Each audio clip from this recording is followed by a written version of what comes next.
来是台北市长的选战，来看哪立北3位候选人早起拢去参加社福联盟政策白皮书的发展会。这个发表会，3个人是礼貌来互动，这个议事法将做因3个人相对决的议题。进前，医事法的修正案通过，互伫西班牙、波兰读医学院的学生，倒来台湾做医生的限制来放令，结果煞来压缩到台湾医学生的毕业路。立委管碧玲讲，当初是国民党提案，民众党附议，这修正案才来通过。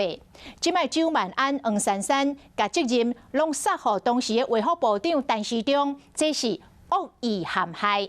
黄珊珊是来回呛，讲这就是上界标准的转移焦点、推卸责任。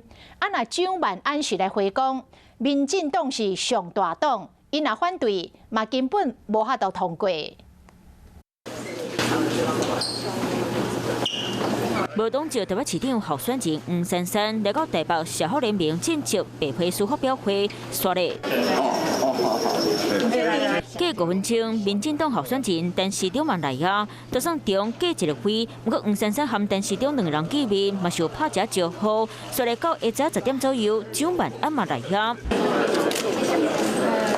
坐伫黄珊珊边啊，不过2个人刚好小可等头一个，3个人坐伫咧同一排，说完全无交流。真正的暗时啊，立委管碧玲伫咧咱册顶公布，医事法放令伫咧西班牙、波兰读册医学生，倒来台湾找头路，会抢走本地医学生的饭碗，提这来喊陈时中是挑工咧个陷害。有提这附带决议，我还是强调我是反对的。当时嘛公布提案签停，当初就是国民党提案，民众党同意，这个修正案才通过，批评南北候选人挑故意抹黑，一贯的推卸责任。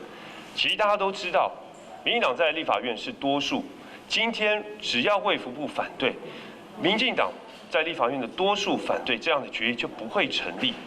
中央卫福部他自己的责任，想要把它转移焦点了。我想还是一样，立法机关有立法机关的立场，行政机关如果有意见的话，行政机关要采取相关的做法。选战到上尾1个月，泡泡体科医生的争议，那是影响在地医学生的头路，嘛有台北市的选战，各添真侪变数。嗨，我是庄宇杰，想要看到更多的新闻内容吗？赶快订阅华视新闻的 YouTube 频道，并且开启小铃铛，跟着宇杰一起看新闻吧。